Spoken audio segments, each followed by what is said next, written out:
Florida State, and I liked it very much, of course. Well, the next question is ties right into this. What are some special events or activities that you participated in while you were dean and teaching at Florida State? Well, I have always had the philosophy that all ranked faculty ought to teach. I believe that to be true. So I always taught at least one course, and as things got more complicated, that was usually about all I could manage. So I like that, but I felt that if Florida State wanted to move ahead, and the provost had told me when I came that he wanted me to do two things. He wanted me to build the enrollment, which was low at that time, and he wanted me to increase the national recognition of the school. So we tried to do both, and the faculty was very responsive, I thought, to doing those kinds of things. We had a study done of the doctoral program. We concentrated on getting more and better doctoral students. We had got some fellowships for them, and I think we were making some progress.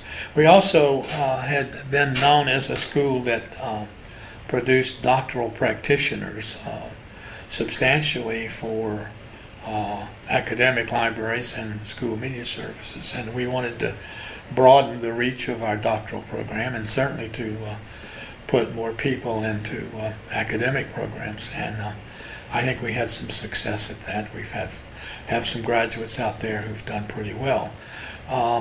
Then we wanted to increase the enrollment, and it didn't seem feasible to do that by bringing more people to Tallahassee than we were bringing. So I won't say we moved into, because this school had a long history of various kinds of distance education opportunities, and we renewed and re-emphasized some of those, and I think we grew the enrollment somewhat that way, and of course the school has gone a great deal further subsequently in distance learning.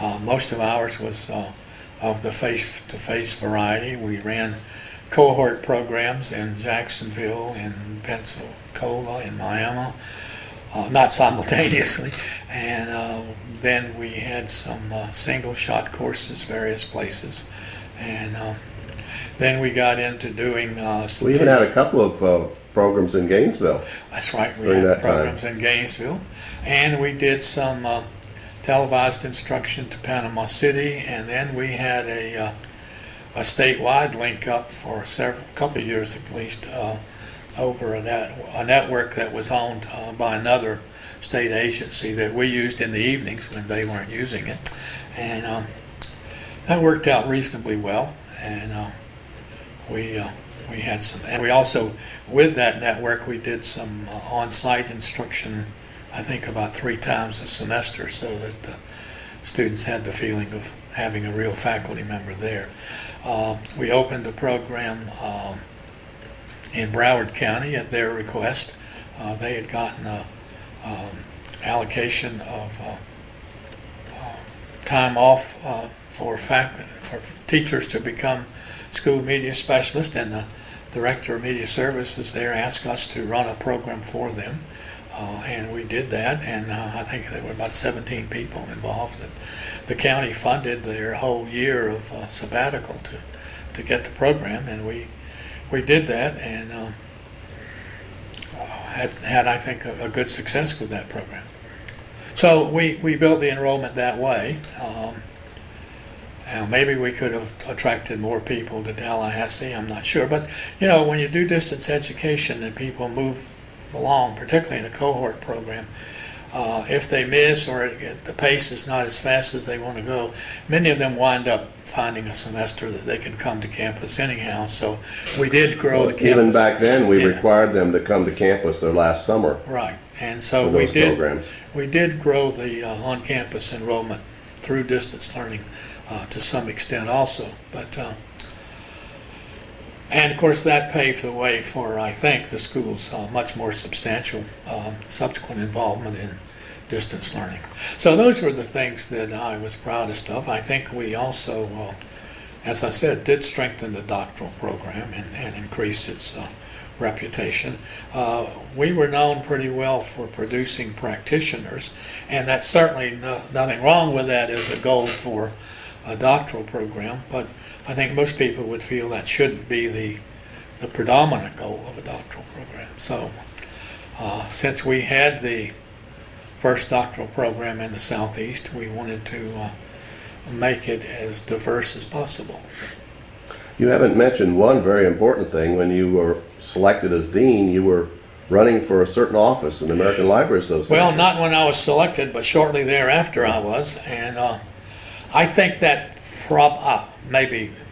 I think it probably helped the school's visibility that when I was elected president of ALA, there was a 3-year stint there where I and FSU were fairly visible because of that involvement. Of course, But we even took a bus, a big bus full of students and faculty to New Orleans when you were actually... That's right. When I came in as president, we had a busload of students and faculty go over, and we had a big party in the president's suite, and some of the students still talk about that when I see them, Right. and they had a great experience there, and it was a good time.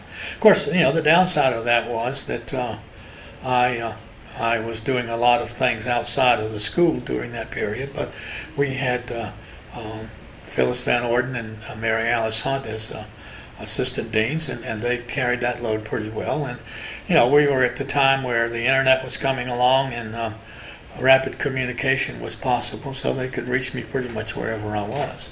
And I think the university was pleased about that as well. Yes, it was obvious. We all got quite a bit of recognition from that activity. The next question is, what have you been doing since retirement? Well, I guess some people would say very little, but to me it feels like a lot.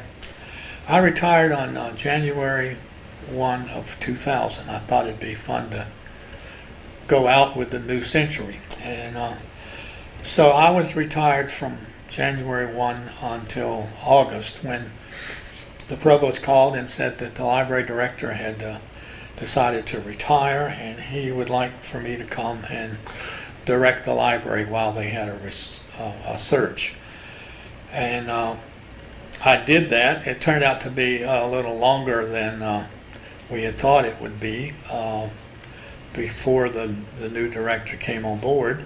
So it was about a year. Now the nice thing about that was, by the time that year was up, my wife was also ready to retire.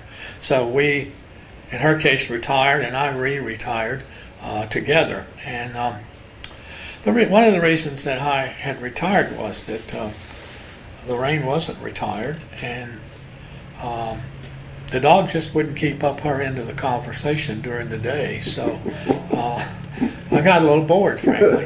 And so the opportunity to go back to the Strozier Library was a challenging one. And also I felt like, I had sufficiently critical things to say about the library over the years that it would have been a little hypocritical to turn down the chance to go and try to do something about it. So